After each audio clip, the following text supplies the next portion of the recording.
Hello everyone, I'm Doshon Farad. Welcome back to yourblackworld.net. We're here with Mr. Justin Fairfax. He is currently the Democratic nominee for Lieutenant Governor of the state of Virginia. Should he win the election this November 7th, he will be number 2 in the state's history, following after, I believe, former Governor Douglas Wilder. Welcome. Thank you very much. Thanks for having me. I appreciate it. Well, Mr. Fairfax, first, I'm going to ask you, what's it like right now, you being one of the few African-American gubernatorial or lieutenant gubernatorial in the country? Right. Well, we were very excited. On June the 13th, we had a Democratic primary, and we were fortunate to have won that primary. We got a little over 49% of the vote in a three-way race, and won by 10 percentage points. So it was a great outpouring of support in the Commonwealth of Virginia, and we're seeing that energy carry forward now to the general election, which will be on November the 7th. And so we're just under 4 months away from that general election. And as you mentioned, it's only the second time in history that an African American has been nominated for lieutenant governor, and at least on the Democratic ticket. And Governor Doug Wilder, who was first lieutenant governor in 1985, and was elected governor in 1989. We in many ways follow his footsteps, and Congressman Bobby Scott, who's a great friend of mine also, and has been very supportive of our run, Congressman Donald McKeechin, Congressman Jerry Connolly, and others. So we've been very fortunate to have gotten a lot of support, and really want to go out and fight and make sure that all Virginians have a shot at the American dream, at a better economic future. And we do criminal justice reform is something that we have focused on in the race. So all those things really, I think, propelled us, and the message resonated, and we're looking forward to a great general election on November the 7th in 2017. We're one of only 2 states that has an off-year statewide election. It's us in New Jersey. And so it's really an important election, really nationwide, but we're focused on making sure we win in Virginia. Now, if you would, give us a snapshot for those who may be unaware of your very impressive platform. Touch on some of the things that you plan to install, should you be installed as Lieutenant Governor. Well, I appreciate that very much. As you know, I'm actually a former federal prosecutor, and I'm an attorney at Venable Law Firm. I'm a graduate of Duke University, and I went to Columbia for law school. I actually grew up in Washington, D.C., inner city Washington, D.C., and I now live in Northern Virginia with my wife, who's a dentist. We own a family dental practice, and with 2 young kids as well, 7-year-old and a 6-year-old. But my life experiences really inform what our platform is about, and it really is focusing on creating more economic security and opportunity for all Virginians. We want them to have economic mobility. So we have focused on raising the minimum wage. In Virginia, it's only $7.25 an hour. There are approximately 30 states that have a higher minimum wage, and West Virginia, our neighbor right to the west, they have a minimum wage that's $1.50 higher than Virginia's. We think we need to increase that to give people a real shot achieving some sort of economic mobility and stability in their lives. We also want to get more people into what are called middle skill jobs. So these are jobs that require more than a 4-year high school diploma, but less than a 4-year college degree. They pay on average 3 or 4 times the minimum wage. These are certified welders and long-distance truck drivers and dental technicians. And if people can get access to the training and certification, they can go from making $14,000 a year of minimum wage job to anywhere between $30,000, $40,000, $50,000, $60,000 a year. And that really changes what's possible for a family. So that is another area that we focused on, and also reducing the burden of student loan debt. Particularly on our young people. The average debt load is $30,000 and an average interest rate of 8%. We want to create a state loan refinancing authority so that people can get that 8% debt down to market rates, closer to 2.5%, 3%. Take those savings of hundreds of dollars per month and save up and buy a home. Start a family, accelerate their debt repayments so they're out of debt years and decades sooner. And so those are some of the things that create more economic stability, in addition to making sure there's access to capital in all of our communities, so people can go out and start and grow their own small businesses, like my wife and I were able to do over 10 years ago. So the economic issues, but also criminal justice reform issues are critical. Virginia is number 1 in what's known as the school to prison pipeline. Meaning we refer young people to the criminal justice system at a higher rate than any other state in the United States of America and the District of Columbia. And so we want to really dismantle that school to prison pipeline and make sure our kids are not being fed into a broken system. The recidivism rate is tremendously high for juveniles and for adults. We spend about $27,000 a year to house an adult in our state prisons, and about $150,000 per year to house a juvenile. And those are astronomical numbers. We need to take that money, we didn't invest in the front end to make sure that fewer of our young people are being bought into the system.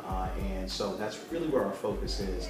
Creating more educational opportunity, more diversion in the criminal justice system, lowering recidivism rates, dealing with the opioid crisis, and really changing the trajectory around criminal justice reform. Mass incarceration has been devastating, really in every community, but particularly in the African American community and in communities of color. And so we want to be an exemplar around the country about how you deal with the system, how you dismantle that school to prison pipeline, and reform your policies to reverse the trends around mass incarceration as well. Now, you mentioned criminal justice reform, which brings me to another subject. Yeah. Right now, President Trump is being criticized because there are many criminal justice reform advocates, specifically those in the African American community, who feel that he's rolling back the clock, that he's undoing much of the things that President Obama installed to counter that or to change that. How do you assess this presidency, this administration? What are some of your thoughts? And how, if you are, say, anti-Trump's policies, how do you intend to counter that? Because you have to deal with him. Let's say if you're elected, you're going to have to deal with him for the next 2.5 or 3 years. And so I think that the presidency as a whole, I believe, has been incredibly chaotic, incredibly troubling on so many levels. And again, there are a host of issues that you can look to. You mentioned criminal justice reform. That is an issue where they're doing exactly the wrong thing. Attorney General Jeff Sessions, and as I mentioned, I'm a former federal prosecutor. I think that Attorney General Eric Holder had it right, along with President Barack Obama, in terms of the way they're reforming the criminal justice system, being smarter on crime and not necessarily just tougher on crime. Jeff Sessions, with the acquiescence and the support of the president, wants to bring us back to the 1980s, the failed drug war policies, the policies that created the circumstances that have led to mass incarceration. And so that's exactly the wrong way to go. It's at a time where we have bipartisan support around the country for changing the way we administer our criminal justice system. And so I believe in Virginia at the state level, we will do everything we can if elected to go in a different direction, go in a more progressive direction, a more humane direction that keeps us safe while also making sure that our justice system is more responsive and fairer and more equitable. So on that issue, I have firm disagreements with the administration. I protested the Muslim travel ban, which affected really all of us around the country, but in Virginia, Dulles Airport, I went out there the first night, that horrific, unconstitutional, immoral Muslim travel. You were out there with Senator Booker. And that's what, in fact, we were out there that night together, and Senator Booker was there, and I actually saw him that night, and we talked. And I was inspired, even though it was a dark reason that we were all there, I was inspired by the way we came together, all of us. And it was an incredible amalgamation of people. It really looked like the world. And we were fighting for our brothers and sisters who were being discriminated against based on their faith. And it is antithetical to who we are as Americans. So we have resisted, and what we talk about is resist and rise. So we've resisted when it comes to criminal justice reform, rolling that back when it comes to the Muslim travel ban, stripping health care away from 24 million people, which this administration is trying to do right now as we speak. And so we've resisted, but we also want to make sure that people can rise. So we don't solely have a message that's against this White House, but we are against their policies that have been disastrous and would be disastrous. But we also want to make sure that people have economic mobility, that they can rise in their lives, that they are not burdened by, again, staggering economic conditions that don't allow them to have a stable job, to have health care, to send their kids to college, to buy a home, to start and grow a small business, the things that really have been possible throughout American history, the tenets of the American dream. We want that for everybody. That's been my personal story.